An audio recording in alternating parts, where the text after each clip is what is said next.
Eu comecei em artes plásticas pela pintura, né?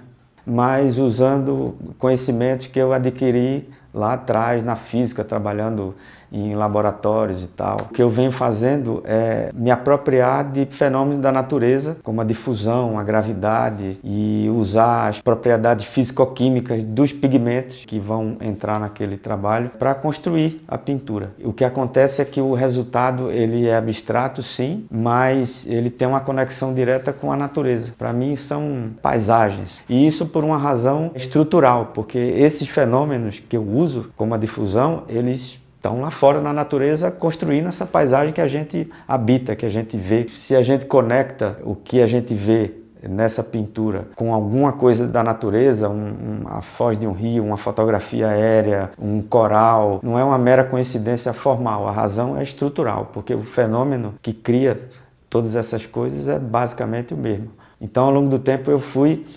desenvolvendo maneiras de lidar com isso, criar novos procedimentos, de alguma maneira controlar o que ia acontecendo. É claro que isso é um controle parcial. A natureza ninguém controla completamente, né?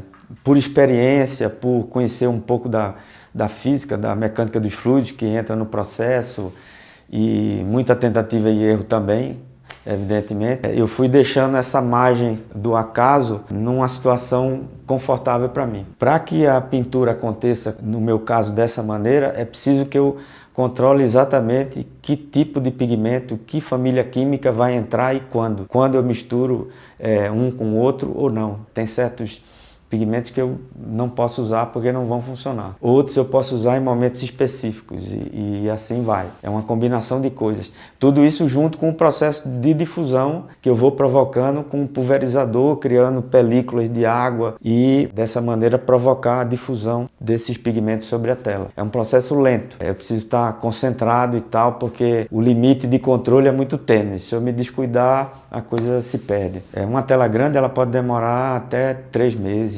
É muito variável. Depois de um tempo de andamento desse trabalho de pintura, a fotografia digital se desenvolveu muito. E no meu caso em particular, o que me trouxe para perto da fotografia foi quando a NASA começou a publicar imagens do telescópio Hubble, que está em órbita há mais de 20 anos da Terra, e fotografando o cosmos e vem revolucionando até hoje nosso entendimento da astronomia. Comecei a pensar sobre isso e fui pesquisando no próprio site da NASA, colecionando imagens, pensando em como eu poderia unir uma coisa com a outra. A primeira coisa que eu tive que lidar foi com a cor, que é muito exuberante na fotografia que eles publicam e que na grande maioria dos casos é artificial. As cores são atribuídas para que você enxergue melhor, por exemplo, a distribuição de um certo elemento químico no espaço. Então, meu primeiro passo para conseguir achar um caminho de resolver essa série foi eliminar a cor. Eu transformei a imagem colorida numa imagem PB. O movimento seguinte foi inverter.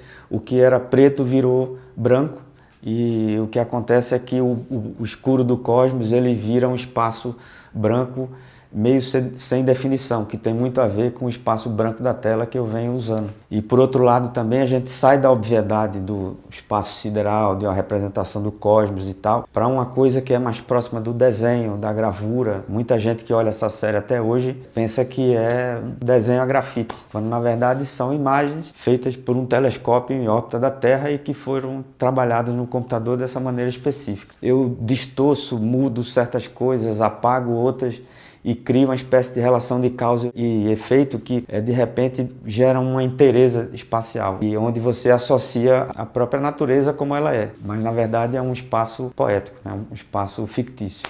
Junto com essa série do Hubble surgiu a matéria escura. Eu uso como matéria-prima imagens das obras de Caravaggio, o grande pintor, mestre barroco, que foi muito revolucionário no tratamento espacial dentro da pintura da época. Criou aquela dramaticidade extrema, né, de luz e sombra. Desde quando eu estava lá estudando pintura, Caravaggio foi um artista fundamental para mim. Nesse processo, eu levei imagens de obras dele para o computador para focar em certos aspectos. Esse aspecto da manipulação do espaço via tecidos, via planejamentos, roupas e tal, porque é muito impressionante como ele manipula isso daí para dinamizar a cena. Então o que eu faço nessa série é tirar a cor, mais uma vez, eu apago tudo que não é tecido. E o que sobra ganha essa conotação que é muito cósmica no final, porque são panos torcidos num vazio escuro, são momentos que são muito abstratos. Se você conhece o trabalho dele, você vai passar a ver o trabalho